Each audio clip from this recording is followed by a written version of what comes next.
This episode is brought to you by Amazon Prime. There's nothing sweeter than baking cookies during the holidays. With Prime, I get all my ingredients delivered right to my door, fast and free, no last-minute store trips needed. And of course, I blast my favorite holiday playlist on Amazon Music. It's the ultimate soundtrack for creating unforgettable memories. From streaming to shopping, it's on Prime. Visit Amazon.com/Prime to get more out of whatever you're into.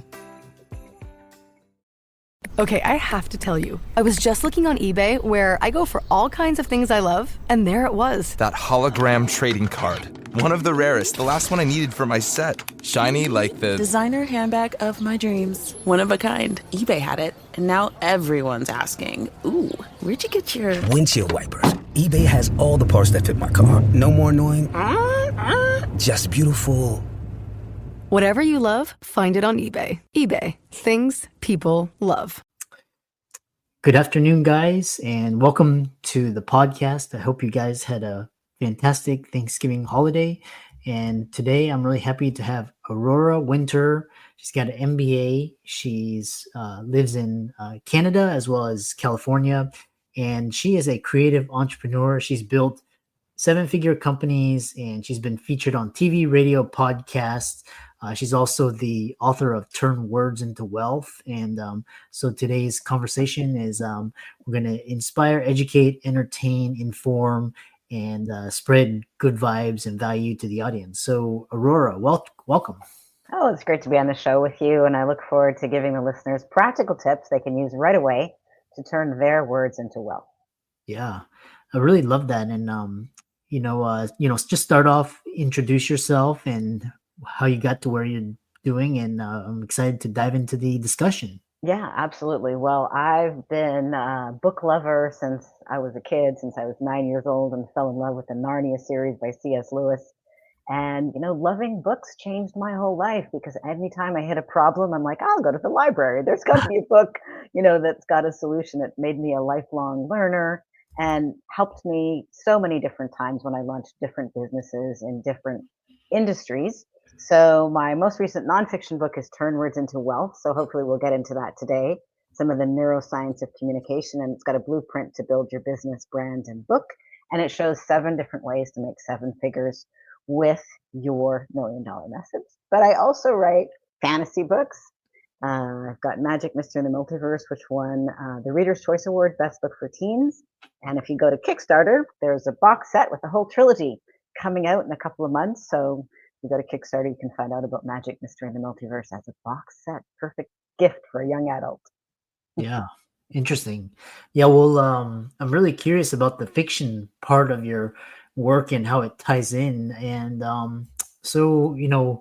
I've always been interested in just kind of manifestation. And so talk about how, guarding your words and speech and your thoughts so that so that you can manifest what you're trying to achieve.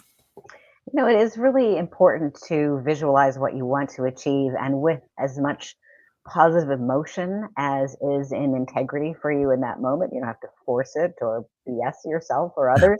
But, I had so much joy as a child reading the Narnia series. So I had joy writing Magic, Mystery, and the Multiverse. And I could see it I see what's happening like it's a movie. I'm a former television producer. And then I have to turn the movie in my mind, into a book. But what I found is, I launched multiple different businesses. Some I sold for 6 figures. I sold my first business for 6 figures when I was in my 20s. So that was cool. And I sold a business last year for 6 figures. So that was also cool. So I think, entrepreneurs solve problems at a profit, but nobody knows about us until we have a clear, compelling message about what we do. I call that your $1 million message. So that could be something surprising, like the power of vulnerability that Brene Brown talks about, or surprising, like the purple cow that Seth Godin talks about, or it could be, 1,000 songs in your pocket, as Steve Jobs talked about when he launched the iPod. But if we can distill into a clear phrase or sentence what we're up to, it helps attract the right people. So sometimes that's a book, sometimes it's a podcast like this. And I love helping people. My company, Same Page Publishing, that's what we do. We help experts and entrepreneurs, launch books that make a difference. Some of them are nonfiction books, so like Turn Words into Wealth or Marketing Fast Track or other books. Books can be a good lead magnet to let people know what you're up to. It can simultaneously attract your ideal clients and repel people who are not on the same page with you. And I've also helped, one of my clients is a lawyer. His name is Michael Stockham. His first book is a legal thriller, as you might expect from a litigation attorney, Confessions of an Accidental Lawyer. It's got over 3,000 reviews on Amazon. I got a 4.5-star average, something like that, 10 awards. He loved the process of writing that book with my support so much that we're working on 9 legal thrillers, and it's called the Jake Fox series. So the next book to come out in the Jake Fox series is coming out December 11th, just around the corner, and it's called Jake Fox Ties That Blind. So stay tuned for that. What do you like reading, Christopher? Are you a legal thriller, medical thriller, self-help, nonfiction, or fantasy reader, or something else? Yeah, a lot of I'm an avid nonfiction, but I love recently I really enjoy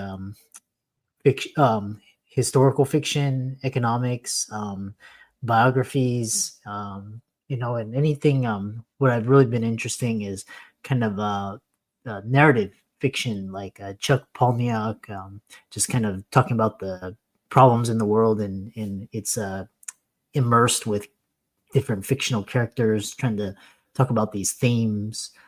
So, what made you write a kind of a multiverse and also a nonfiction book? What was the impetus for What that? was the impetus? Well, I've written about 10 books, and my nonfiction books are usually when I've solved a problem for myself, and then people say, "How did you do that?" And I'm like, "Well, I'd be glad to have lunch and explain it to you." And when I have enough lunches with people explaining to them, I think I should write this in a book so I don't have to repeat myself. So I wrote Turn Words into Wealth: Blueprint for Your Business, Brand, and Book because more and more of my clients wanted to write books. They didn't know how to go about it. They didn't know how to go.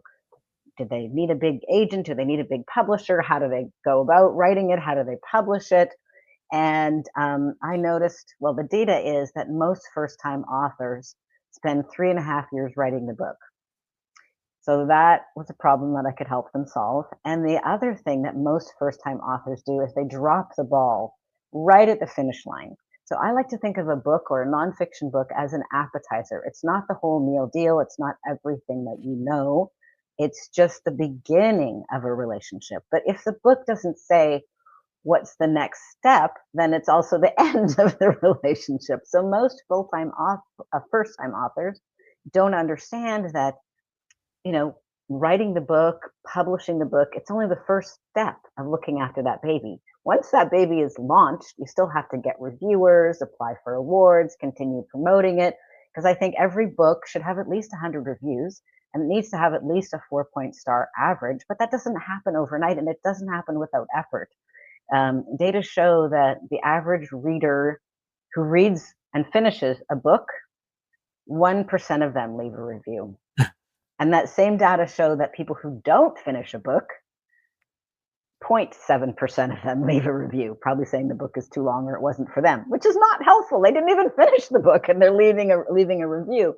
So part of what I wanted to help people with is to understand that publishing a book is a business, or you can just publish it as a hobby if you want. But if you want it to be a business, then bake into the book to begin with.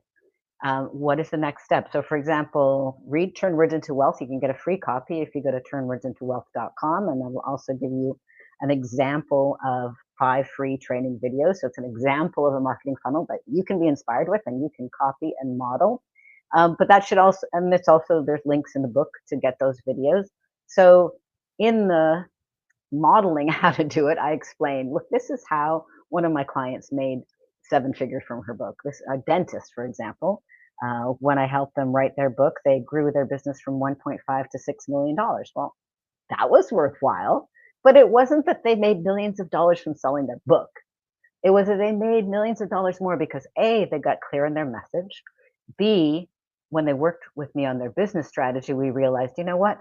Their marketing was all attracting the freebies who wanted the free consult or the free exam, but their expertise was they were very expert dentists, and they were able to do implants and more advanced things, and they actually liked helping older people. And when we explored that, we discovered that the average person who's in their 40s or 50s could spend 10 or 20 times more than the average person in their 20s. So we wrote a book, or they wrote a book. I helped them write a book. I interviewed them, turned it into a book, Keys to a Healthy Smile After 40. So thinking about the strategy before you title your book or finish your book is also a key part. And then don't let the book just be stillborn. So many people press submit, they publish their book on Amazon, then they go into other things. But without effort, it doesn't attract the reviews and the readers that it deserves. Interesting. Yeah, because it's really interesting because you're an author, I'm an author, and one of those things is you get people to buy the book first, and then majority of people are kind of like on Audible or just kind of looking at podcasts or YouTube, and then it's another thing for them to leave a review, and it's usually the people that didn't like it or that just kind of want to see you fail that leave a it's just you have to kind of really actively promote it. Yeah, there's a whole process to doing that. It doesn't just happen by itself. Like most books, there's so many books that if the average first time author spends 3.5 years writing the book and then doesn't take any further action, they probably won't get, just their family will read it. Their family will leave a review. Anyway, I'm a stand for books to achieve whatever the goal is. So for example, Michael Stockham is my client with legal thrillers. His goal is like within 5 years to position himself as the next John Grisham. So that's his goal. So that's why we're writing 9 more legal thrillers. So he'll have a total of 10 books. And when you've got a whole bunch of books, then you can really consider yourself having the opportunity to shift to a career. But just one book is not an author career unless you're James Clear and you write Atomic Habits or something like that. You really need to, if you want to be an author, full-time author, to have a plan for a series or sequence of books. And if you're a business owner, if your business involves some expertise, like you're a dentist or you're a lawyer or you're a doctor, you have some expertise, a little short book, just one, can be useful. So for example, this is a little short book. It's called Marketing Fast Track. You can get it for free if you go to turnwordsintowealth.com.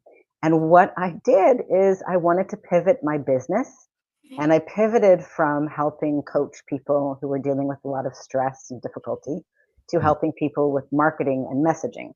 So more and more people came to me and said, how did I get on so many TV shows? How did I write so many books? How did I launch so many businesses? And I let them in on a little secret, which is I believe in a quick, inexpensive, fast test.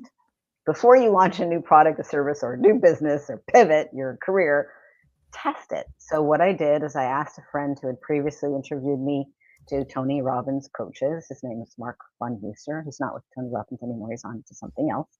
To interview me in front of the Tony Robbins coaches. And I gave him questions to ask about marketing. Because he's like, oh yeah, I'd love to hear about marketing from you. I know you've launched a bunch of businesses.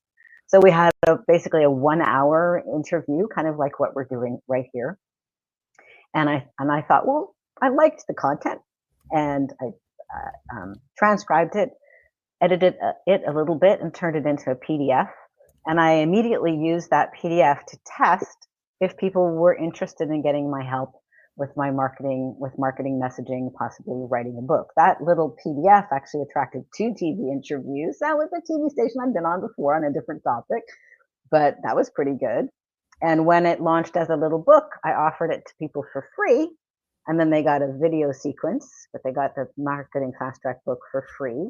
They paid the shipping and handling, but they got the softcover book for free. And that generated $250,000 of new business in 90 days. So there's an example for the experts who are listening to this, who are, doctors or lawyers or accountants or professionals who have some kind of expertise. Amazon is the number 3 search engine. If you're not sharing your expertise on Amazon, you're missing a huge traffic source around the globe of people who could find you. And even if it's a little short book, you could interview yourself, or you could work with somebody like me and I could interview you and help you turn it into a book. Most people have no problem talking about their area of expertise. And that book could be a very powerful lead magnet, bringing your ideal clients to you. Yeah. Yeah, you kind of answered. I was gonna ask, are books dead? And this kind of idea, because once like John Grisham or Michael Crichton or J.K. Rowling became very famous through that one book, you started to see a proliferation of books. Kind of well, why are you writing fiction now as opposed to nonfiction books? Well, I am writing fantasy books for young adults because when I was 9 years old, I actually remember the moment on my tippy toes in the school library, reaching up for the last book in the Narnia series. And as my fingers touched the spine of that book, which is called The Last Battle, I felt a chill through my whole body. And I felt excitement that I was going to get to read another book in this wonderful Narnia series by C.S. Lewis.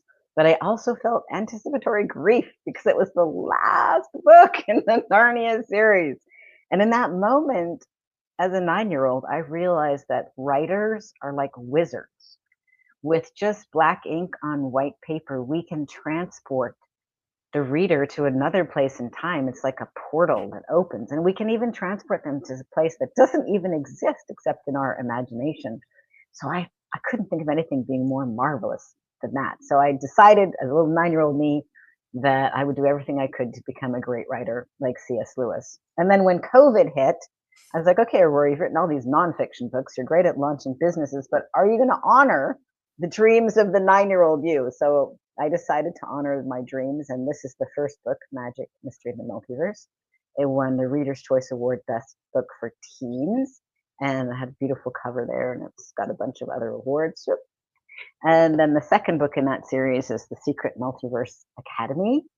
And it also won an award. And that's the second book in the Magic, Mystery and the Multiverse series. And the third one is coming out on Kickstarter. So go follow me on Kickstarter, and you'll be informed. It's free to follow on Kickstarter. It just lets you know what's going on. So that was my passion project. And here's the thing, Christopher. I thought if I could inspire one kid to love reading like I loved reading, it would be so worthwhile. Because I can't think of a better gift to give a person than a love of reading. It can change your whole life, right? Yeah. Yeah. Yeah.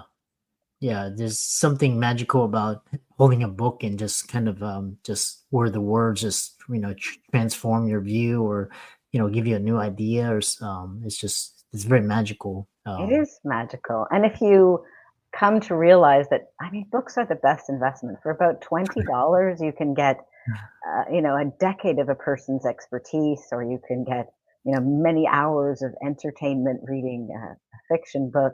Such a great, useful, and it's useful not only for the reader, but for the writer. Like, one thing I've learned as a founder of Same Page Publishing is that most people think the process of writing a book is about the benefit of having the book at the end. And yes, it's wonderful to have a book at the end. But as you think about the things that are most important to you, you think about, what do you stand for? Where do you want your life to go? What have been the meaningful mentors or the breakthrough experiences? What were the most painful business losses that you had, and what did you learn? What were the high points in your life? Like, you go through and you harvest the gold from your own life experience as you're seeking to serve others with it. But you really become more clear as a human being. I wonder if you found this writing your books, if the process of writing helped you really claim those pivotal moments in your life more clearly and claim what you learned. Yeah, that well, it really helps with just kind of clarifying my thinking, and just kind of when you can put it concisely in words on a book, in a book, and it helps clarify your thoughts, and like you were saying, just kind of solidifies those moments that really were impactful or insightful, or just really shaped who you were, how you thought. Exactly. Exactly Yeah. right. And so that stays with you ever after. You become more self-actualized, more clear, more vibrantly claiming your sound bites as well. And that's the main way we can all make a difference. One of the things I'd love to share is, I think everybody everybody who wants to make a difference, everybody who's a leader, everybody who's an entrepreneur, everybody who's an expert, we all need to lean into becoming better communicators. And it's not just for authors and celebrities and podcast hosts. It's for everybody. It's the highest leverage use of your time to become a better communicator. And it doesn't just happen without practice, without learning about neuroscience, without practicing communicating. And one startling statistic I want to share with you and the listeners and watchers is that the value of adding a story to the identical product or service is shocking. It's shocking. And if you're neglecting that, you're leaving a lot of money on the table. So here's a book. You can source the book. It's called Significant Objects. And what they did is they put 100 distinct objects on eBay, either with a story or without a story. And the stories were written by 100 different people. They weren't professional authors, and they merely added significance. They didn't add hype, or they didn't add anything to what you would get when you bought the thing on eBay. So an example would be, these pot mitts are for sale. They used to be my grandmother's. She's passed on now, but I remember she'd use these pot mitts when I came home from school, and she'd pull out chocolate chip cookies, and we'd chat. So the stories would be like that. They added significance. They added meaning. So how much more do you think the things sold on eBay with a story versus the same identical object without a story? Hey, I'm Ryan Reynolds. Recently, I asked Mint Mobile's legal team if big wireless companies are allowed to raise prices due to inflation. They said yes. And then when I asked if raising prices technically violates those onerous two-year contracts, they said, "What the f*** are you talking about, you insane Hollywood ass?" So to recap, we're cutting the price of Mint Unlimited from $30 a month to just $15 a month. Give it a try at mintmobile.com/switch. $45 up front for 3 months plus taxes and fees. Promo rate for new customers for limited time. Unlimited more than 40 gigabytes per month. Slows full terms at mintmobile.com. This episode is brought to you by Atlassian. Atlassian makes the team collaboration software that powers enterprise businesses around the world, including over 80% of the Fortune 500. With Atlassian's AI-powered software like Jira, Confluence, and Loom, you'll have more time to do the work that matters. In fact, Atlassian customers experience a 25% reduction in project duration per year. Unleash the potential of your team at Atlassian.com. Atlassian. I'm sure it was very significant, with stories, because when people have these narratives or attachments, there's this emotional bonding connection.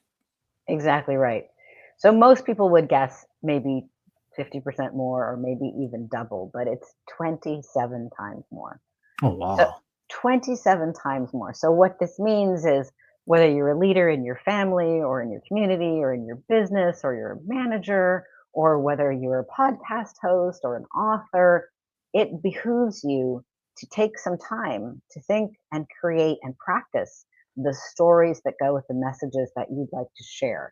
Because those stories, people remember, people will repeat, people are meaning-seeking beings. So for example, I was skiing yesterday with my brother Calvin, and he told me a very quick story.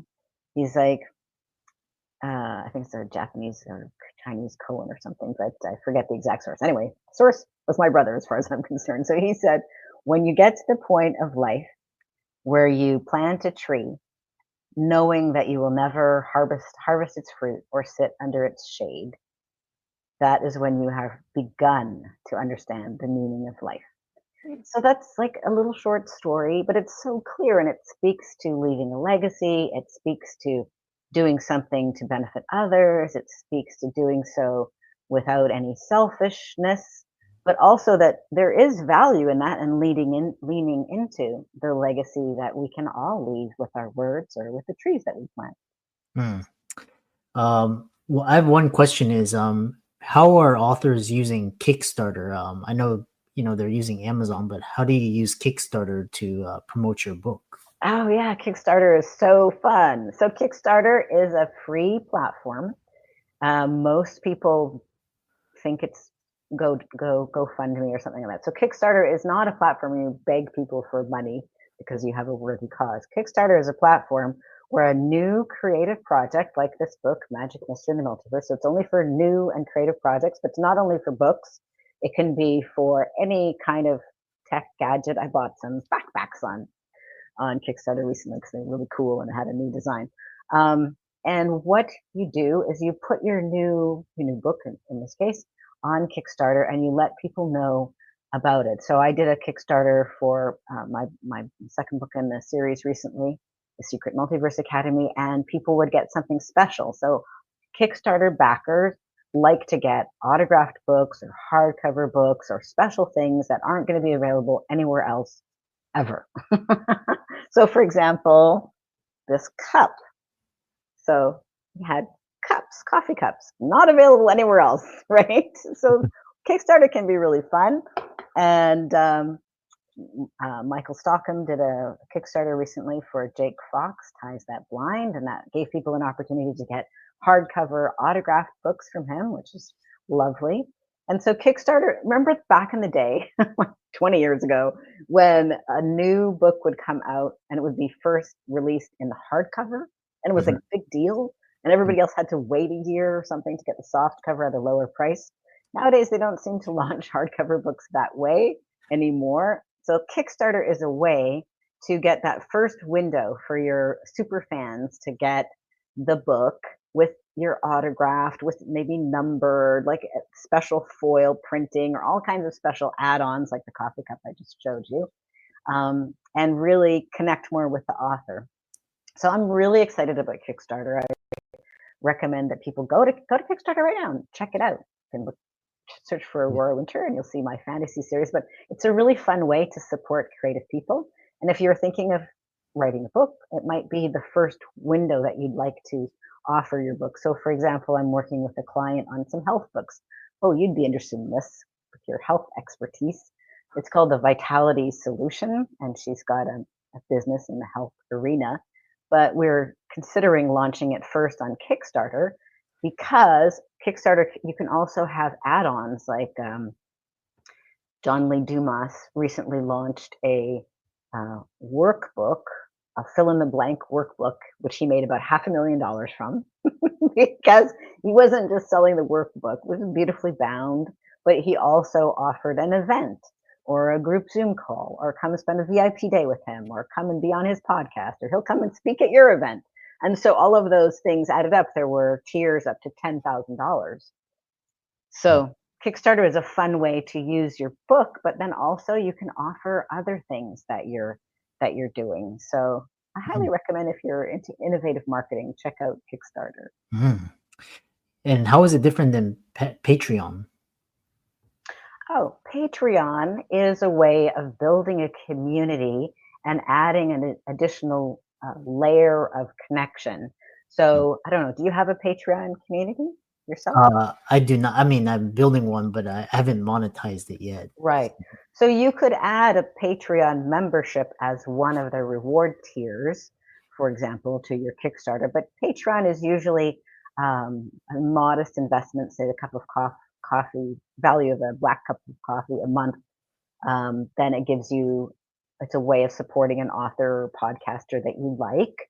And usually you get extra bonus goodies that aren't available to the general public. Kickstarter is more of a high value one-off, whereas Patreon is a modest, usually ongoing monthly investment. So for example, the average investment on my recent Kickstarter was $82. People aren't spending $82 for a book, right? They're getting all these extra goodies. Yeah. But Patreon, I believe it's more like a couple of bucks a month people would invest, but then they might stick around for years. So. Wow, interesting. Yeah.